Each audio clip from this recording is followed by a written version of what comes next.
What's up, friends? Welcome back to Culture Binge, the Wisecrack podcast, where we spread our wings and fly through the cultural zeitgeist. I'm your host, Michael Burns, joined as always by a woman who refuses to come on this podcast unless I take and fail a drug test twice a month, Serby, and our special guest, someone who's repeatedly told me that I won't get the music she likes because I was born in the 80s, Helen Flourish. Helen and Serby, how are we today? Doing very well. How are you? Good. It was exciting to just organically do that introduction without any preparation. It felt good. We have a lot to talk about today, including the Olympic Committee being an insufferable group of narcs, growing generational divides showing up on TikTok, and we got a special segment with our friend Alec. You might be wondering, where is Alec? He'll be here in a second, so just hold on. That'll be our third segment today. But first, we want to say a special hello to Helen Flourish. Thank you so much for joining us. Thank you for having me. I am just honored to be in the presence of, cultural icons here. So thank you. Yeah. Well, people probably know Helen if you regularly consume Wisecrack videos. If you, for some reason, and this is cool too, prefer podcasts and do not like to watch our videos, you might not be as familiar with Helen. So Helen, how long have you been doing stuff in the Wisecrack extended universe? Oh man, I think it's been 3 years actually. So I started out back a few years ago with writing some videos on kind of the intersection between science and pop culture. From there, I started hosting, and now that's mostly what I do. Although I'd really like to get back into writing again. So maybe we can make that happen sometime. I know some people. Just saying. I know a bunch of people. I know I'm one of the people. And where does the science come from? I think of you, Helen, as a science person without really knowing why you're a science person or what your background is. But I just always think that if there's a science question I could ask you, and whatever you say will be canonically true. So where does the science come from? Yeah, I'll do my best to make up answers to any questions that you have. So basically, I studied neuroscience in college. At that time, I was trying to figure out if I wanted to go to med school or not, big pressing questions. But I was really interested in neuroscience and media and the way that, media affects the brain, the way that, the things we think ultimately affect the kind of media that we create. And I was kind of trying to decide if I wanted to go down the academic route like you did, Burns, or if I wanted to go down the practical route and see if I could, maybe create content with some of these ideas that I had. And I chose the latter after going to way too much school and accumulating too much student debt like a good millennial. So, so I've got, taken one for the generation. But yeah, so that's my background. And so I actually went to journalism school at USC. And that's from there I got involved with Wisecrack a couple years after graduating. Wow. So here we are now. So nice. A real scientist and a real journalist on this show. This is intimidating. It's like up-leveling us so much. I know. I feel intimidated. I don't think so, actually. I feel like I'm just kind of like a faux version of both of those things, like the knockoff version of them. But I think it adds to my brand. Well, that's how I know you're a millennial, because you have imposter syndrome. That's one of, and we'll talk about generational stuff later. But I don't. You talked about your brand. Such a millennial. Yes, for sure. Because like a Gen Z person would never think they have a brand, or sorry, a Gen X person, and a Gen Z person would not even get that there's a split between their brand and themselves. But a millennial still has the sense to, or the ability to think that they have a self and they are a brand. But we'll talk about this more later, because we're getting into generational divides. But Helen, we're so glad you're here today. Say hi in the chat. But now we're going to get into a segment that, I'm going to be honest, we're thinking of maybe killing. So let us know in the chat or in emails if you like this segment or not. I'm just curious. We're not definitely going to kill it. I'm just curious about how we feel about slaps and chaps, the time where we talk about stuff we're really excited about and stuff that we kind of don't like. So, Serby, let's start with you. What are your slaps and chaps this week? Everything chaps this week. There's a lot of change, and I'm not great with change. I'm very change averse, so it's very difficult for me to handle that. So I'm trying to stay calm and just try to be a duck, let the water just roll off my back. Okay. And the one thing that really slaps so hard is that Helen's here. I have loved watching her on the main channel all these years. And Jared has always said you're lovely. So I'm so excited to see you. Oh, man. Thank you. I mean, can I go into my slaps and chaps? Because obviously a slap is that I'm here with you guys. And I feel like it's a natural segue. But I'm just going to jump into it, actually, unless Michael has any objection. Helen, what are your slaps and chaps? There we go. Got to do the intro. Yeah, so slaps are obviously that I'm doing this podcast. Again, thank you guys so much for having me. And Serby, seriously, same. Fangirling so hard. You just are awesome, seriously, on the podcast. And is it because I talked about penis cookies last time? Yes, it was the penis cookies, which I really so I was living in San Francisco up until a couple months ago, and I'm like, oh, how did I miss the penis cookie bakery? I know. And they have vag cookies. Oh my gosh, I'm so excited. Question: aren't the penis cookies and vag cookies discussed in a segment that's airing at the end of this episode? No. We did it last time, and then we did a part 2 for the segment. Okay. I'm sorry. Yeah. I just am constantly thinking about penis and vagina cookies, so I assume they're just everywhere all the time. My bad. But we weren't recording, though. That was like off air when we were talking about the penis. About that. Now everyone knows we're just constantly talking about genital confectionaries, so that's my bad. I mean, it was and it was inspiring. Like, I'm gonna have to go find those cookies. But yeah, thank you again. And then some other things that slap. So I recently went back to Tennessee, where I grew up, and hung out with my family for the first time in a long time. It's weird. There's still that, like, you guys know that awkward kind of I'm coming back out into the world phase that we're all going through because of the pandemic. Yeah, it's actually real with family too. I'm like, I can't figure out, like, do I hug you still? I think, we came from the same womb, but I don't know how you feel about hugs anymore. But no, I think, so hung out with them in Tennessee. That was great. And got my mom into the Great British Bake Off. So that was awesome. And I watched a documentary that I highly recommend. I'm sure some people who are watching this podcast have seen it, and maybe you guys have too. This 2004 documentary called Baraka, directed by Ron Frick, written by Constantine and Genevieve Nicholas. So what it is basically, it's just kind of explores visually humanity, right? And there's no narration whatsoever. There's just a lot of really fantastic music, and it just kind of just takes you visually with some really outstanding cinematography. They actually built a custom camera to film this documentary, and highly, highly recommend it. Won't go into too many more details, but yeah, it's awesome. Check out Baraka. And as for Chaps, what do you hate? What makes you mad? What sucks right now? The Delta variant. The Delta variant it's chapping my ass. Is it chapping you guys? As the science correspondent, should we be how should we feel about it? Because I'll be honest, and this is a bit of a digression, but I think it's important. I go from some days being like, oh, the Delta variant is scary and bad, but then other days I'll see people I follow on social media who are like science people be like, hey dummies, here's a graph that shows you that no one is dying, and there might be an uptick in hospitalizations, but it's largely amongst unvaccinated people, so it's really not that big of a deal, and this is becoming endemic anyways, so chill out. So can you just tell us and all of our listeners how we should feel so we don't have to think for ourselves? Yes. Yeah, so it's interesting. We have different science spheres. Mine is a lot more alarmist, I think, which is actually, I think, a consequence of me being a hypochondriac in general. I feel like the algorithm knows that, right? So it's going to feed me alarmist things. But anyway, I'm obviously not a virologist and I'm not actually a scientist, I feel. So, but I think, for me personally, what's scary about it to me is that, we're all taking guidance based on the information that's out there.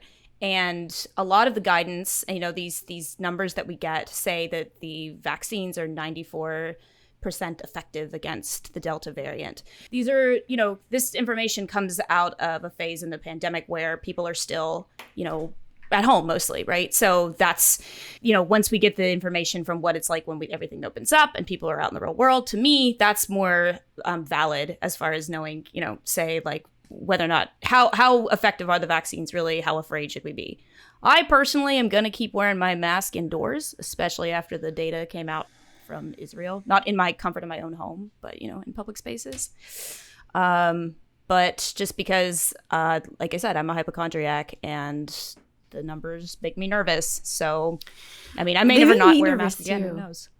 Yeah. I have to fly later this month, and I don't feel comfortable now. I don't feel comfortable going on the plane. I don't feel comfortable being at a large family event indoors. Like, it makes me very, very uncomfortable, the idea of everybody flying and being in the same place. Even though like I'm vaccinated, I know majority of my family's vaccinated. The whole thing just totally freaks me out. And even if I don't die or get hospitalized, like, what if there are long-term effects from it? That's what freaks me out too. Wow. So that's the podcast. We're all going to put masks on and just stop now and go into bunkers. So we'll see you soon. No, but thanks for sharing that. I'm freaked. I'm a little freaked now. I'm a little freaked about that.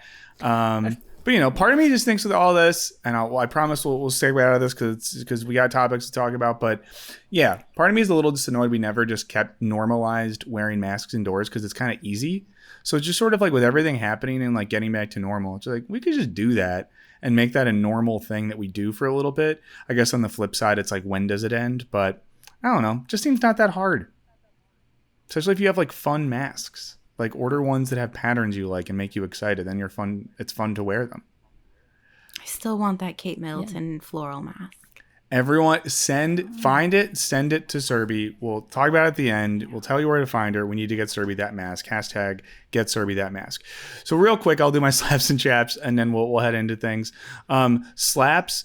If you listen to this podcast, you know that I like live music and events. Going to my first live concert between now and the next Culture Binge. It's in an outdoor venue in a pretty place and not so big. So I think it'll be a good, like, getting my toes back into that water. But I'm excited. I'm hoping that I'm like positively overwhelmed by the existence of live music again. So that's great. My chap, I guess, will relate to what we're talking about.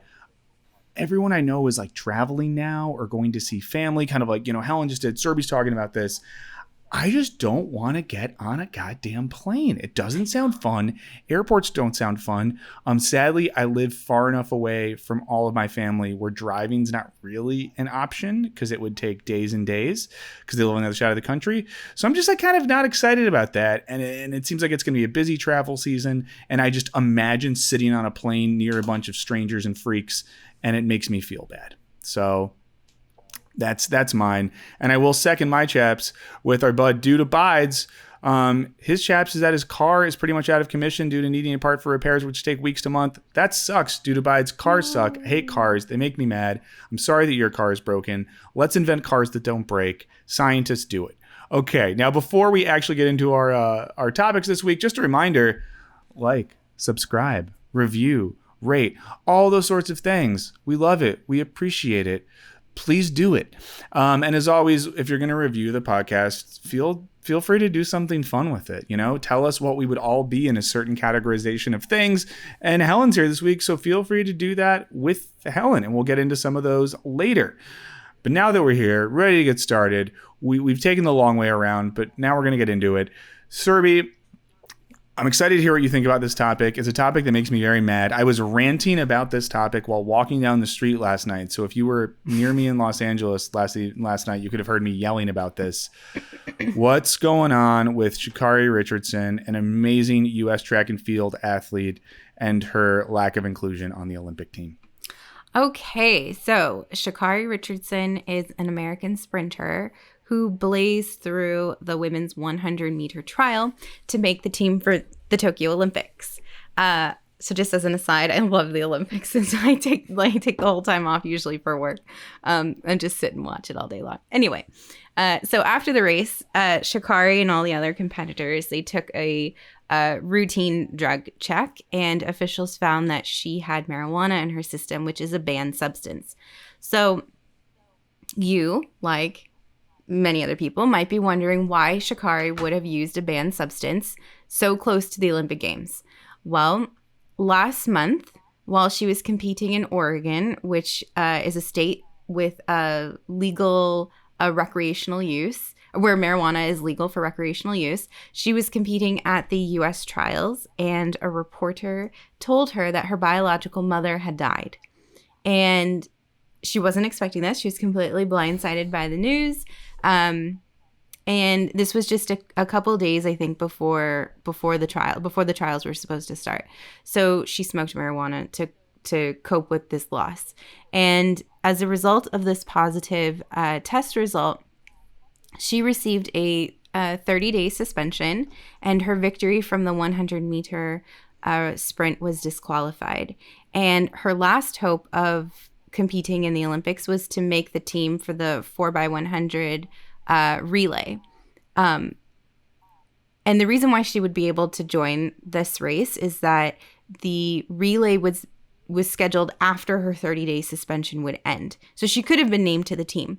However, the coaches had already selected the members of the relay squad and had informed those runners before the test result became public. And then they decided it would be unfair to take a slot away from one of those runners and give it to Sha'Carri because it would be the only way for her to get onto the team. So after this all happened, her suspension kicked off a debate about marijuana and sports. And many people said that marijuana is not a performance enhancing drug. If anything, it is the opposite. It could make her slower. And other people said rules are rules. Others said that this is another example of systemic racism. And the U.S. track and field expressed sympathy to Sha'Carri, and they called for an investigation, a reevaluation of the anti-doping rules on marijuana use. So I'm very much in Burns's camp. I think that this situation is very distressing and ridiculous. But I want to pass it off to the two of you to talk a little bit more about it. What do you think about this situation? Do you think that marijuana should be on the list of banned substances alongside other performance-enhancing drugs that usually make athletes stronger, faster, have more endurance? Considering marijuana does none of those things. Yeah, I mean, it's ridiculous that they would put marijuana consumption on the same playing field as like blood doping or steroids or things that have a physical effect of making your ability to process oxygen quicker or your muscles faster, whatever it might be. I think this just like is some 1950s, 1960s type bullshit that's been carried over. Obviously, there's like a super racist history of enforcing stuff like this. And everyone said this, but like, it's just so silly. Every human being knows that smoking marijuana does not make you run faster. You could maybe say it's a performance enhancing drug if you're competing in a creative space and you're doing like expressionist paintings or working on improvisational music with your friends or starting a jam band. Sure, it might enhance that performance. But it's really ridiculous. And, like some other sports have gone through this, like the NBA recently, for the most part, I'm pretty sure, they stopped testing for that. So like if you're an NBA player and you're in a state where that's legal, it doesn't matter because you're an adult and it's legal in the place that you're in. It just makes me so mad. And when people say rules are rules, it's this weird, I'm going to get a little meta here, like theological attitude where people have a thing built into their brains where like we need gods to tell us what to do and have these internal structures that tell us how to live. So our human like brain hears rules and we're like, the rules are good. I need the rules, forgetting that they're just created by a group of 10 largely assholes in a room someplace to enforce and like control the lives of others. So like the whole rules are rules discourse, I just hate so much. I'll stop ranting. Helen, what do you think about this one? I mean, we're all on the same page here. Like, this is, I think, the decision to exclude, to exclude her from the Olympics is dumb. And I think Team USA is going to, regret it. I guess I just don't. So I appreciate, Survey, that you pointed out, like, why this happened, because I could not, I couldn't find this morning anything that was really clear as far as like why they decided that, even though the 30-day ban was over, that they weren't going to let her back, onto the relay team. And you said it was because they had already informed the people who were going to be on the team that they had been, and they didn't want to revoke those positions. Yeah. Okay. That's like fair, right? Do we feel that that's reasonable? To me, that's that's fair. That's the only reasonable explanation that I could really think of. But I'm curious.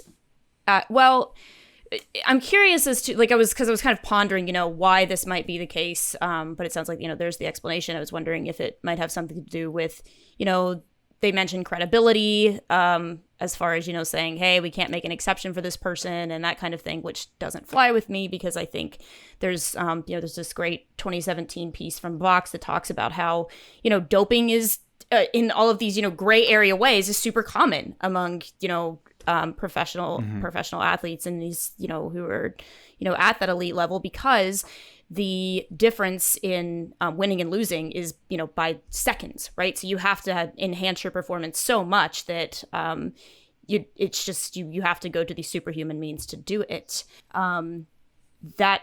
So for them to be disqualifying her on the basis of, after her ban is over, on the basis of a drug that we have absolutely no research whatsoever that says, well, okay, I think there was like one paper that some physician mentioned that said maybe marijuana could enhance your ability to, to take part in a sport like sprinting. I can't even remember what the paper was, but the evidence was just shockingly weak for something like this.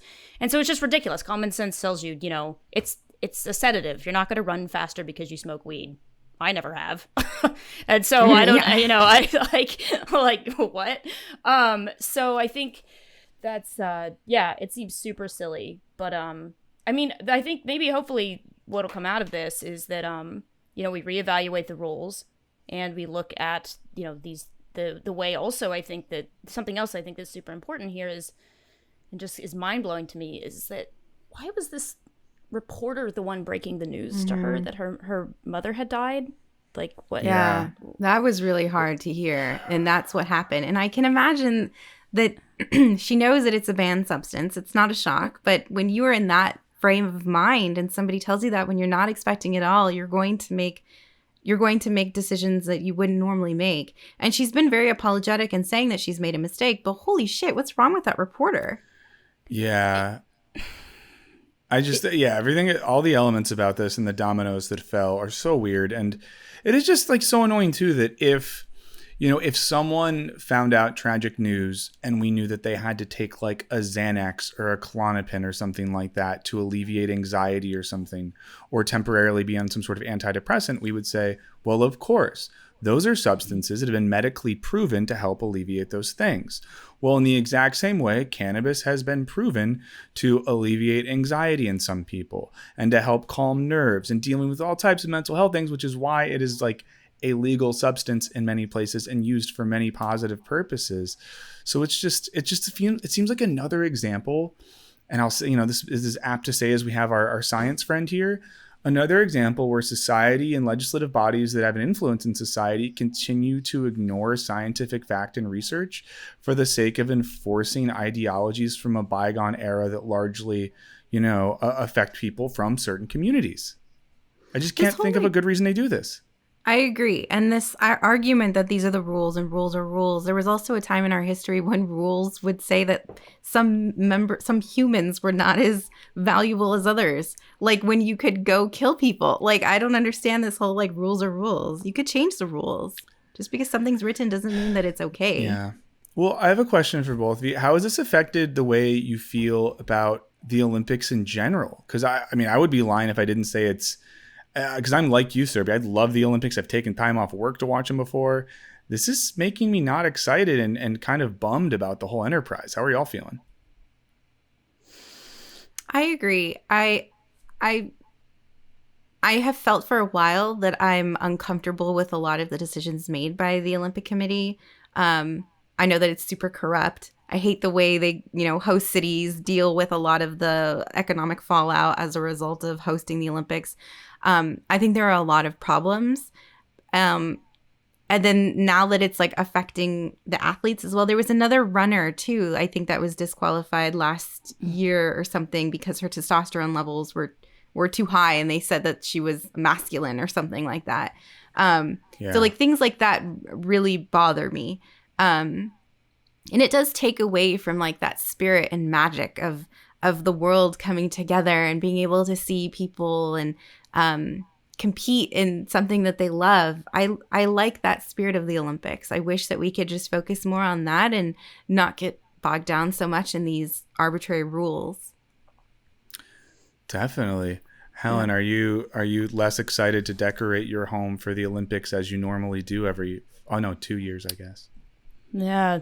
No, I mean, I'm not as I'm not as Olympics obsessed as the two of you are, it sounds like, good. But I do really healthy. appreciate them. No, but I yeah, right, maybe. I don't know. But I appreciate them for what they are, especially as I really like the idea of every, kind of coming together and everybody, around the world and all of us participating in this one thing that bonds us all is athletics in that sense. And I think that I was really stoked to see her perform. I mean, she's an incredible runner. So good. And to feel like, that it's kind of like, well, because of this dumb thing that really is comes off the back of these, antiquated rules that desperately need overhauling, that because she isn't going to compete because of this, it just feels like, yeah, it's a huge bummer. It's a huge loss. It's a huge loss for the U.S. team. And I think that's, just... And this kind of puts another pox on an already very sketchy and weird seeming Olympics. John Oliver's show Last Week Tonight did a really good segment on the Olympics, I think last week or the week before. And I never knew until this point that, like, for example, right now Japan and the city of Tokyo don't have the authority to cancel the Olympics, even though things are really bad over there and like 10% of their population is vaccinated. They're currently in like a pretty elevated state of lockdown in the city, because when you sign a contract with the IOC, they have to be the ones who call it. And if Japan or the city of Tokyo decided that for their country it was a good thing to cancel it, they would have huge financial and legal liability. And yeah, just, if anyone wants to look into the history of the Olympics and what it does to a city, it's something you should never want in your city. There's, currently an activist group in LA called No Olympics that's actively fighting against the Olympics coming here in a little bit because of the devastation it normally causes to especially the most vulnerable people in any city. So sorry to bum anyone out. The Olympics might be bad. Even though they're fun, they might be bad. So I'm sure we'll have some more Olympic discussion as it gets closer, because sadly, it seems like this one's going to be a shit show. Yeah, and I was so disappointed because when they selected Tokyo as the host city years ago, and then when we had like 5 years ago when they did like the preview at the closing ceremonies at the last Summer Olympics, I was like, this is going to be amazing. And now it just seems like it's horrible.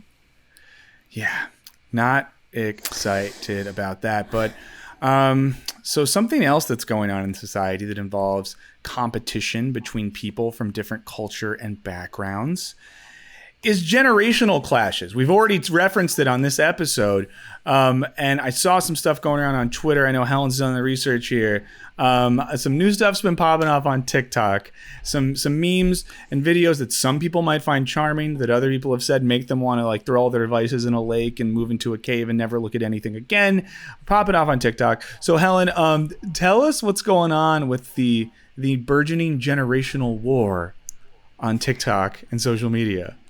All right. So this has been going on for a while. Anybody who follows, I guess, follows generational wars, but follows culture more largely probably knows about the whole, middle versus side part fiasco, the fact that skinny jeans were canceled, all of these, kinds of ridiculous things that that came about because basically millennials saw that Gen Z was shit talking them on TikTok. They got mad and they decided to take to their favorite platform to spew their opinions, Twitter, to whine about it. But that's my personal take on it, if you can't tell. So since then, there have been a number of musicals that have come out of this conflict. And the latest one popped up a few days ago. It went viral on Twitter. TV writer Eli Wilson Pelton, who I think he writes for Insecure on HBO, High Fidelity on Hulu, a couple other shows. Good shows. He posted a video of this TikTok rather with the caption, "This makes me physically ill." And I don't know if we can watch the clip. I did write a brief synopsis. Can we play the clip on here? I think we talked. Or do we... if I did not send it in, we are not playing the clip. No worries. We can post it to social media later today, and then we can make sure we'll do our Twitter handles at the end. So one or all of us can post this clip so people can see it. But I think people, if you want to find this, it's pretty easily searchable on Just Twitter. look for "This Makes Me Physically Ill." Yeah, yes. that'll get you to it. And I did write a really brief synopsis that I'm gonna read real quick. So pretty much this is an original TikTok micro musical by micro musical powerhouse Pixel Playhouse, which is a real company that is they do micro musicals on Twitch and on other places around social media. Personally, I think it's pretty dope, but that's just me. But this one seeks to illuminate the plight of zillennials, which is basically anyone who's born between the years 1994 and 2000, according to I did BuzzFeed. not know this was a thing. Yes, this is a thing. So, I mean, and this is BuzzFeed's definition, which I guess is kind of like the source of truth for these sorts of questions. So the plot effectively is that we have two panicked in-betweeners in the throes of an identity crisis are goaded by dueling choruses of Gen Zers and millennials to join their ranks as they sling generational jabs and one-up each other with their merits, which are, TikTok's dancing skills, DVDs, middle parts, crushing student loan debt, I think they reference there too, until one of our zillennial heroes brings them together with something everyone can agree on, which is The Office. So I think at the end, one of them so in the end, one of them says, asks, Jim and Pam, and everybody's like, oh my God, I love The Office. So watch it, I was, I don't know, what you guys, what your opinion on TikTok musicals are, or whether or not this is, a subgenre that you feel strongly about. But frankly, I was, a lot of people were talking about how this is just another sign of the end times, and I kind of thought it was rather nice. It's silly, the content itself is silly, but I like that people are making musicals. I love musicals. So, but anyway, so in my opinion, on one hand, this is both kind of awesome, like I said, but and also extremely cringe, but really only because of the subject matter, like I said, and I think I kind of want to overthink this video for a second here, which is like, Please do. Yeah. So from my perspective, this is kind of a microcosm for how intergenerational relationships are playing out on the internet as a whole. And they've gotten a lot of attention in the media for being, for the, like I said, the jabs that are slung back and forth, the fact that, millennials feel the need to defend themselves when Gen Z makes fun of their, obsession with Harry Potter or whatever, right? And, the fact that really it feels like most of the time the ones who are taking this most seriously are millennials. But what I think is so intriguing is that this is, with thanks to the dawn of the internet, right? Like, or thanks to the fact that everybody's online, we are largely occupying the same spaces with people from other generations in a way that we never have before. And that gives us an opportunity to, just lob insults at each other, right?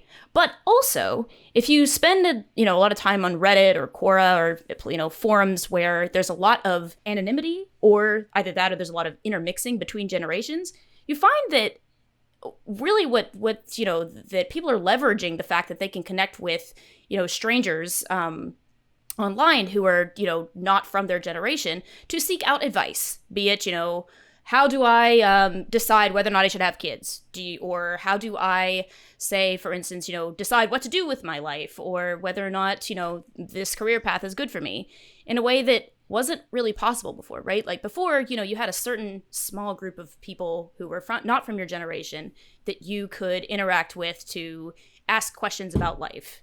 Now we have, billions of strangers all around the world who we can connect with, quite easily and, get advice from to figure out, how to really be able to, make good decisions and how to just, think critically about, the paths, that lay in front of us. And maybe I'm just looking for little bits of optimism and, in kind of the chaos that is the world. But I think that that's kind of nice. And so, yeah. Well, can I ask a question to, I guess, both of you? And I love your general read on this, that musicals are fun. Maybe the topic of this one is silly. I have this sense of, do we think that this cultural divide is been heightened precisely because there isn't a divide? What I mean by that is like we all consume the same culture. We have a monoculture that exists on the internet, and everyone that exists on the internet sees, watches, reads so many of the same things that I know I don't feel weird. Like I have colleagues at Wisecrack, I won't say their names, who are definitely in that generation you describe. And I don't feel like I'm talking to different people. We like a lot of the same things. We have a lot of the same commonalities. And I worry that the desire for this divide is largely just produced by millennials who want to think that they're special. And as anyone who listens to this podcast regularly knows, I have class solidarity with Gen Z. And when the culture war comes, I will kill my own for their cause. Sign me up. I'm ready to go.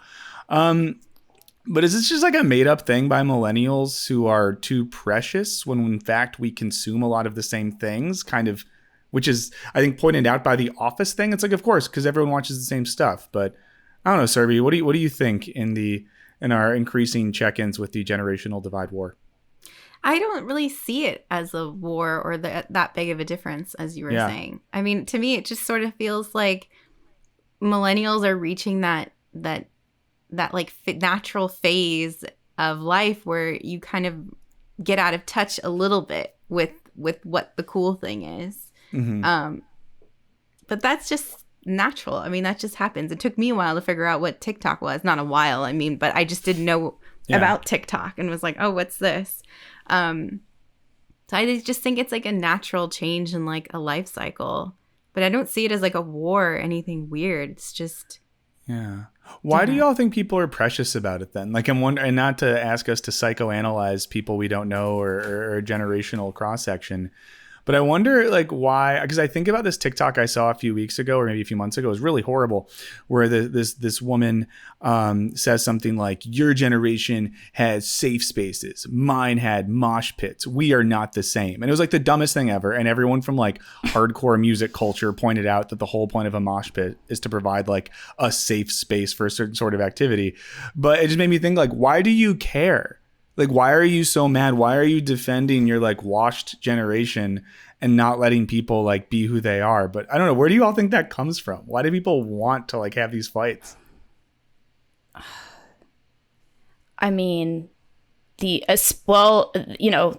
always done. It's just they're just bitter. I think there's a lot of bitterness about the fact that you're no longer, the cool young thing that everybody's talking about. And, the media reinforces that with the way that they portray aging, the way that they portray people as being out of touch. And we are. And there's also just the shame that comes with being out of touch. Like Serby said, there's like a natural, decline in touchedness as you get older, because what we see as in touch is, that's youth culture, right? That is what it means to be in touch, is like, in with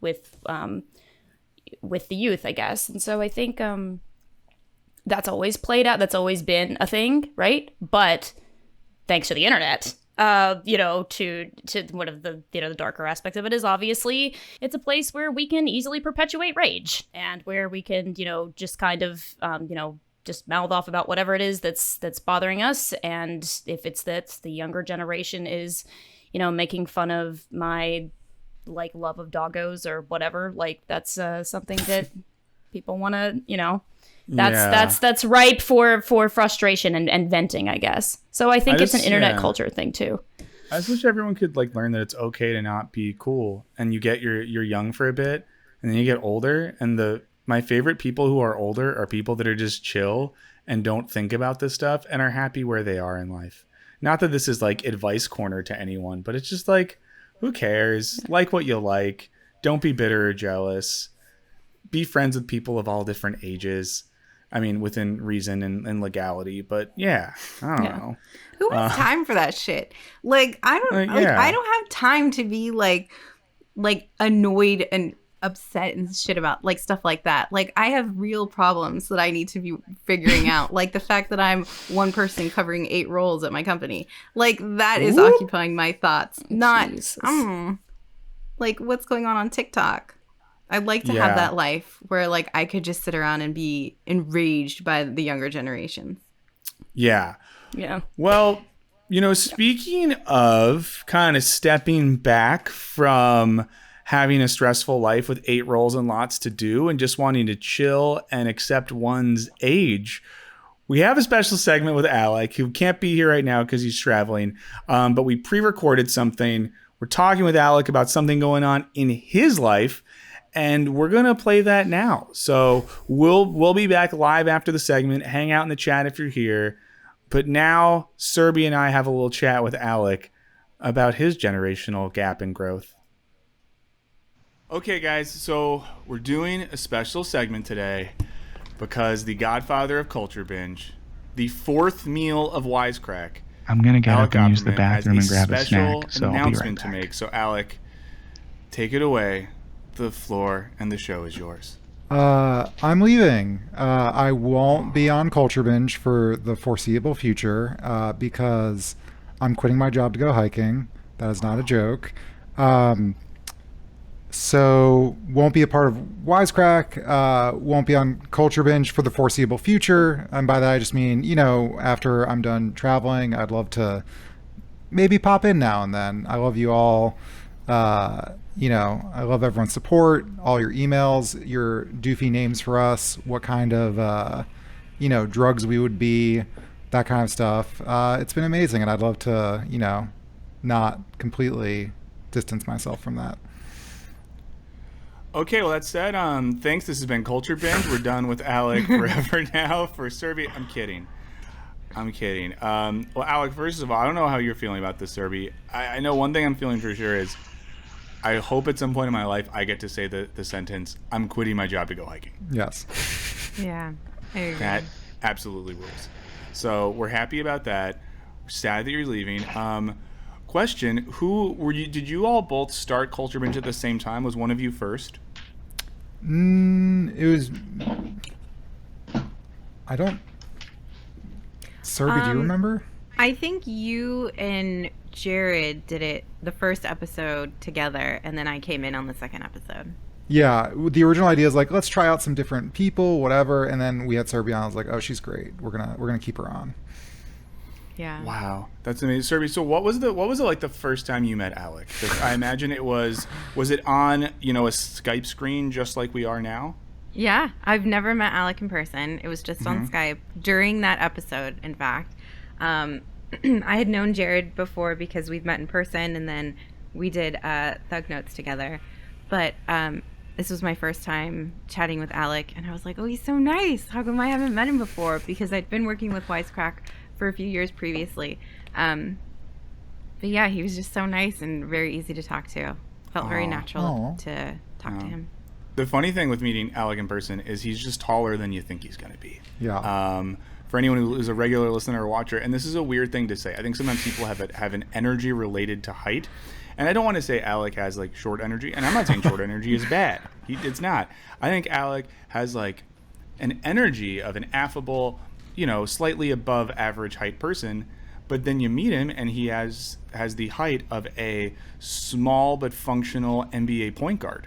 Yeah. So, we'd say he's probably about the same height as Damian Lillard for any Portland Trailblazers fans out there. Don't know who that is, but yeah. He's a very good basketball player, because I remember the first time I met Alec in person, I'm just thinking like, oh, he's just tall. And then I was like intimidated because I was like, I wanted to be the tall one. So. I don't remember how tall are you. In my mind, you're short. Yeah, the crazy thing is, you think I'm short, and I'm a solid 6. So I think you got what, 2 inches on me? 4. 4 inches, man. See, I still think he's short for that. So he's a tall man. We're gonna miss him a lot. Let me ask you this, Alec. How long have you worked at Wisecrack, including times that you were doing any freelance or contributing stuff? Oh God, 5 years, I want to say. Wow. Is this the longest you ever worked at one job? Yeah, my other job I worked for 2 years and then quit to work at Wisecrack. Interestingly enough, I was like, hey, I'm quitting my job. Jacob, do you want to hire me? And he said, yes, but let me see if I can do that. So everyone Has follow it been Alec's longer advice. than 5 years? I feel like it was 2016. I think it was sooner than that, because I started working with Wisecrack in 2014, I think. I'm gonna go on my fucking nobody friend me on LinkedIn, I swear to God. Everyone find Alec on LinkedIn, expand the network, send him a really long message. LinkedIn's great. It's the only way that I know how long I've worked at places. All right. Well, while Alec is looking that up, June 2015. Shit. So 6 years. Wow. Yeah. Wow, Serby, have you ever worked any place for 6 years? Wisecrack. I mean, I haven't worked here full time, but yeah, it's the only, it's like the longest place. Yeah, I've never worked any place for 6 full years. I've never had the level of commitment and attachment that Alec does to Wisecrack. Alec, is Wisecrack your longest relationship, or is your romantic relationship? My romantic relationship predates Wisecrack, so I've been in that longer. Okay, so there's one thing. So Wisecrack is my second longest romantic relationship now. Well, how about this? In 6 years, and listen, we're not going to get corny right here. You're leaving. It's a job. You're quitting your job to go hiking. We're happy for you. However, got to ask you some questions. What do you think is the thing when you look back on your time at Wisecrack, on the podcast, on the videos, on the meetings with corporate sponsors, all these things, what's the thing you're proudest of that you're going to look back on and be like, I feel good that I did this thing, that I wrote this thing, that I contributed to this thing? Is there one or a few examples you can think of in that realm? Yeah, I think it's probably specific videos. The one I always go to, it's just muscle memory, is, I didn't write this, but Deeper Dumb Nick Cage is like one of the best episodes we've ever put out. Everyone should go watch it. It was written by Amanda Shirker. It's incredible. But yeah, I think there's a handful of episodes that either I've worked on or, I've written myself that I think I'm glad that they are in the internet and will continue to be in the internet, like Philosophy of the House of Cards, or the Deadpool videos are older ones, or more recently, like Why Are Smart People So Dumb and The Myth of Genius, I thought were really great episodes. I'm just glad that I could contribute that to the pop culture zeitgeist. Yeah, I agree. I think some of the best things you've ever done for the channel are in that realm of the Why Are Smart People Dumb and kind of no. But I think you've really done such a good job, and some of the stuff that you made I love so much are the things that take a kind of simple, or not even surface level, but like more like pop culture level question and dig into it in a really deep way. And I think that's great and embodies the best of what Wisecrack can do. So I know that in your absence, that's sort of the mark we will be looking at. I have another question, and Serby, jump in whenever, but what do you really think about Slaps and Chaps as a segment? I don't know. I mean, here's the thing. I listen to other podcasts, and there's a lot of chit chat at the beginning, and it's a joke. It's just like you got to listen to like 10 minutes of just unstructured conversation to get to the actual point. And I thought with Slaps and Chaps, it's contained. It's not going to get there. And so to that point, I like it, and I think it's a cool way for us to rep, what we're watching, what we're eating, et cetera, et cetera. But yeah, I this is more of an anxiety rather than a feeling. My anxiety is it's those 10 minutes of those dudes just talking for 10 minutes on every other podcast that I find so annoying. Maybe I think it would be nice if we did it at the end of the episode. Do it. You can. I'm not the boss anymore. You could do what you. Yeah.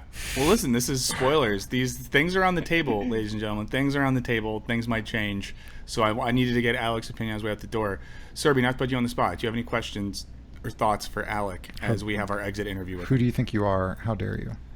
What are you going to miss the most from your time here at Wisecrack? Probably writing scripts, or just researching them, even that, but just to make a connection to like a weird thing in a TV show, and then, read a shit ton of books and put it in a script and spend too much time on it is probably one of the most fulfilling things about the job. And I think the second most is just like working with people who have really good ideas and sort of like helping them get the best version of that idea, like on paper and in video form. Those two things. That's a little bit of a cheat to say too. Wow. I like that. So what's the thing you worked on at Wisecrack you're most embarrassed of? The video that might pop up that you're like, why did I do that? Why did we do that? Yeah.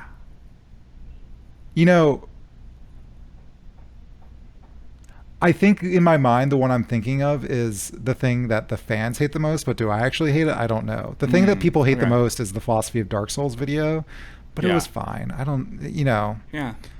I'm not trying to, I don't know. To be honest, like, it's not a specific thing, but even looking at the older videos, like some of the first stuff I had written, and the things that I've probably done the best, like on all sides, we were just like worse at what we do at the time. And this isn't throwing shade, but like I was not as good of a writer. So like things are like unstructured and sentences are awkward.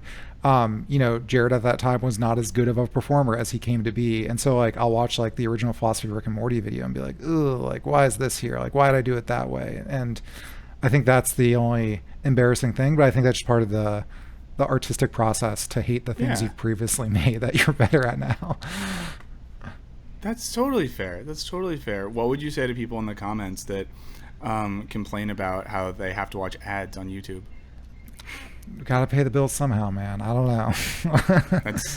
Listen, they could become fair. they could become patrons if this were a solely patron only. You know, if we were able to pay everyone's salaries, like yeah, that's the dream. But until then, yeah. So you mentioned earlier that you are going to hike. How else are you planning to spend your time off? Basically driving around, going to national parks, camping, and then staying with friends at various places, seeing family. That's basically it. It's going to be hanging out and hiking. There will be zero work. And if I end up working, even on like a pet project, like I've been editing a Nick Cage compilation, I just can't do that. I need to do nothing, at least for 2 months. Yeah. Are you guys giving up your place? No, I don't think so. Sorry, getting into deep personal real estate. I know. I was. It's rent stabilized. They're gonna pull me out when I'm dead. Don't leave it. Yeah, don't leave. You can't leave that. What's a better city for vegans, Los Angeles or New York? Ooh, I don't. It actually might be Los Angeles, only because there's the overlap of like not only do you have like the vegan for ethical reasons, you also just have like the woo health food, and you know, there's vegan food for both of those markets, where I think New York has less woo-woo, but plenty of people who are vegan for ethical reasons. So I feel like LA is just way better at catering to like every restaurant has like 18 million gluten-free options, vegan options, carb-free, etc. Yeah. That's great. Final formal question for me. How good does it feel the day that you quit your job on a scale from 0 to bathing in a bath full of MDMA? Like the day you give your notice, or the day, because I won't know the. I mean, well, I guess there's two. There's one you don't know, but I mean, how good does it feel to like send the email or have the call where you're just like, Opperman out? You know, it's always, you feel like it's gonna feel like taking a bath in MDMA, but it's always like disappointing in a weird way. Like you know, the reaction's not like what you expected, or they're just like, okay, like whatever. Thanks for working. Because you want them to cry and like beg you to stay. No, but yes. Yeah, like Well, it's like in a breakup. If I was like breaking up with someone and you like work up to it, you don't want them to be like, you know what? I get that. Yeah. Like good luck in the future. It's been great dating you. Let me know if you need anything. That's not cathartic. You want them to be like, why? That's the one thing I learned is that like companies will just keep on chugging. Yeah. It doesn't matter how important that you think you are. They'll just gonna keep moving forward. They'll never love you but back. We'll miss you though. And I was sad when you told me. I wanted to be like, no, don't go, stay here. But you didn't, Serby, and you stole that catharsis. No, I'm kidding. Wow. Well, two things. Let's do this before we go. First, and let's all do this. You know, leaving a job and moving on is a lot like leaving any relationship. So let's all give her a quick breakup advice. Serby, if a listener has to break up with someone soon, how should they do it? What's the best way to break up with someone? Oh my God, please don't ask me this. I'm still trying to get over the breakup of last year. If you have to break up with someone, just be kind. And show empathy, and just be as mature as possible. Don't say like negative things. It's just best to be an adult and say, this isn't working out. Let's try to be friends. If not, then let's wish each other well and move on. Yeah, Alec, that's really great, Serby. That's a truly good advice. Alec, how should people break up? Yeah, keep it calm. You know, you might want to give a laundry list of everything wrong with the other person, but then that person will remember those things, and if they run into you 10 years from now, they'll like hold it in front of your face somehow. Hold it in front of your face? Yeah. What's the whatever? You know what I'm saying. Yeah. I know Throw what it. I'm saying. Throw it in your face. Throw it in your face. Throw it in your face. Yeah. Yeah, that's good. Yeah, I would say, you know, don't show up with the person you've been dating behind their back. at the Applebee's you're meeting them at to break up with them. Mm-hmm. Sounds oddly specific. Yeah, but I think long term, think about like break up with someone in such a way that when you run into them in 10 years, they'll be like, hey, what's up? How you doing? Like, hope things are good. Let's hang out. Like, I still think of you sometimes. Like, when I'm with my husband, like, I say your name, like that type of thing. So, yeah, but I think the kindness, the empathy, the niceness, all that stuff is good. The last thing I want to do is we have a bunch more emails telling us what we are in a category of something. Sadly, Alex's not going to get to experience all of these. I do want to say that we got an email recently that lets us know which female rappers we are. Okay. I'll quickly say Serbi and mine without the descriptions, and maybe we can read this on the next full episode. Serbi gets to be Nicki Minaj, which is great. Okay. I get to be Cardi B. Very excited about that, especially I want to be because Cardi B. the person gave the example of Cardi and Bernie together. Yeah. So I was like, they get it. Alec is Doja Cat. Because you once said you used to be a bit of a troll on the internet when you were younger, and that's very much Doja Cat. Also seems like someone who would sit back and chill with, and having only heard both of your voices first, was surprised to learn that both of you look like LOL. But I keep thinking back to the time Burns said you would be Miranda Cynthia Nixon from Sex and the City, and I don't know if Doja matches that vibe. So I wanted you to have that on your way out the door. The last listener comparing you to a thing. You get to be Doja Cat because you're a troll and you look different than how you sound. I haven't read enough about Doja Cat to know how afraid of this comparison I should be. I know there's like some stuff in the background about like her saying some shit that I probably don't think is cool. I will say, without full knowledge of that, Bitch I'm a Cow is an incredible song. Yeah. I played it for some friends like 2 weeks ago. This is a good song. And to be fair, this listener also said, my other thought was one of the older rappers like Missy Elliott, who's great, or smaller, lesser known rapper Lil Sims. Lil Sims rules. I don't know Lil Sims, but I'll take British that. rapper. She rips real hard. Everyone should listen to Lil Sims. But I wanted to leave you with that. I guess we'll give the final word to you, Alec. What is, this podcast has been for you an adventure into the cultural zeitgeist. We have looked at surface level and pop cultural things and tried to find some meaning in them, to understand something about society, but ultimately to understand something about ourselves. So I don't know, what's a piece of advice or a piece of pop culture you think would be important to people? Leave everyone with something before you come back. Because oh, God, that's so much pressure. Because we're going to see you down the road. Leave us with something. I don't know, man. Read books. They're great. Read books. They're great. Couldn't say it better than that. That's my life Alec, advice. Yeah. Thank you again. We're going to miss the shit out of you, and we're excited for you to come back soon. And in the meantime, we're going to have some fun new friends on and see how that goes. Their beards aren't going to be as good as yours, but, we'll try to have fun with it. Maybe they can take some biotin or something, really beef it up. Okay, great. Well, thank you for that. And nothing else to say, but we'll see you down the road, buddy. Thanks, everyone. Bye. Well, there you have that, folks. And our main takeaway from all of that, the most important thing you just heard there is, if you can, quit your job, go hiking, go scuba diving, do something else for those of us who can't quit our jobs. So shout to that. So we got to get into it. We only have a little bit of time left for going long, but we appreciate you for sticking with us. It's mailbag time, friends. So we love to hear from you. We love to talk to you. You already know this, but you can write us at culturebinge@wisecrack.co. That's culturebinge@wisecrack.co. And you can call us at 213-534-8807. That is 213-534-8807. And, per Helen's topic, do an audio musical and send it to us and we'll play it. That would be awesome. Now, we got a couple longer emails real quick, and I might condense some stuff here, but they're both really great. This is from Joe, and this is related to our last episode. Joe says this: first of all, Serbi's unabashed comments on the plight of the white man really tickled me, and I couldn't help but laugh. I believe she was correct in calling out the links we go to protect the feelings or comfort of white people as a driving force behind the legislator being pushed through on the topic.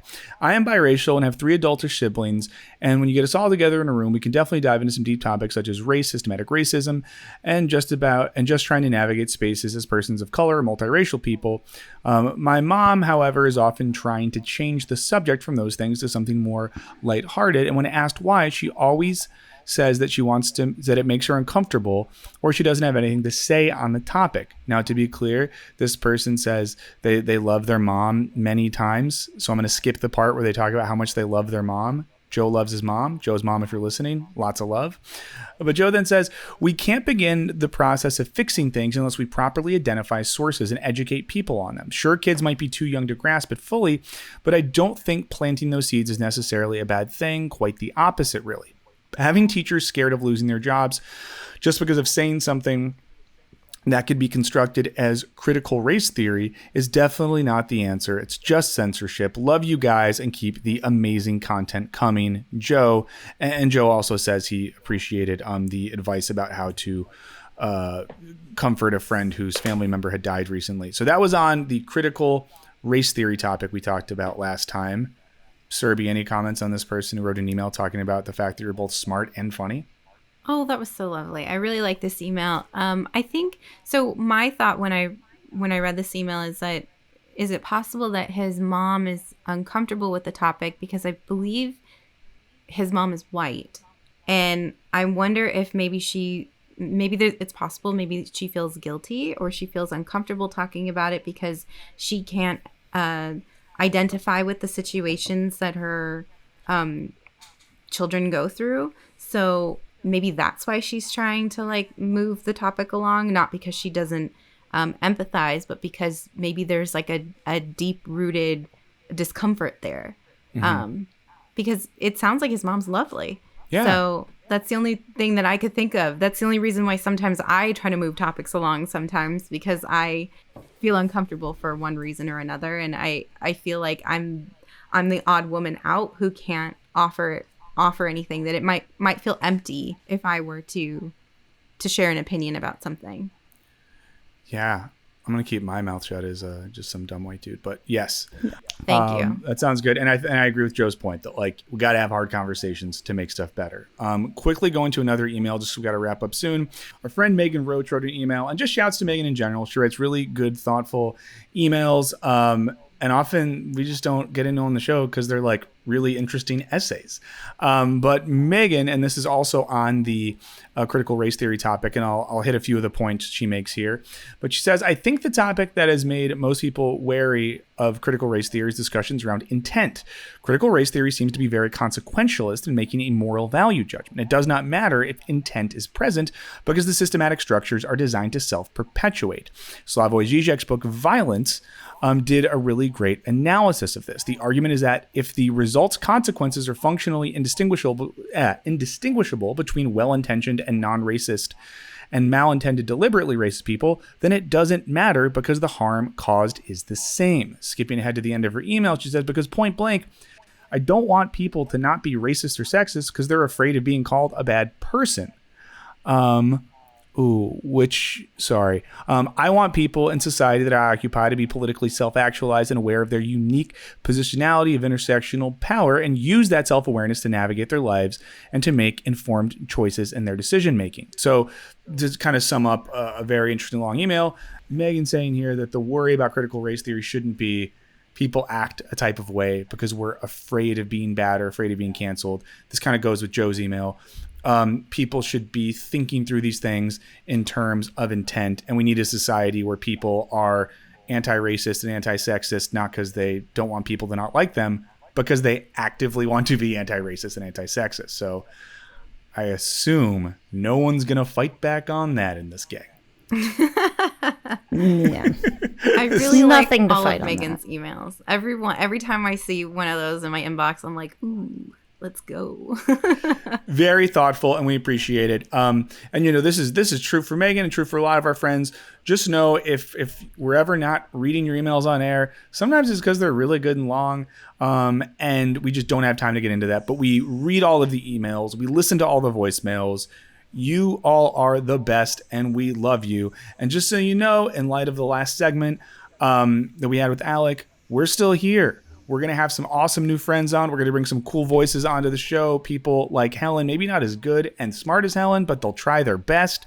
But know that we're still going to be bringing heat for y'all. And once again, hit us up at culturebinge@wisecrack.co. Call us at 213-534-8807. Now, before we finish, Helen, until you are back on this podcast, Where can people find you in the meantime? Digitally, please don't give them your address or phone number.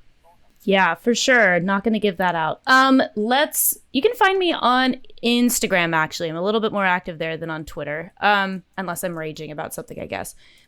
Just find me at Flourish, which is my last name. So FLOERSH. Amazing. Serby, people probably know this if they're Culture Binge heads, but where can people find you on the generationally unified internet? Twitter, Surrey Patel 22. Awesome. As always, I am Michael O. Burns on Twitter, Instagram, and other things. Not other things, just those two.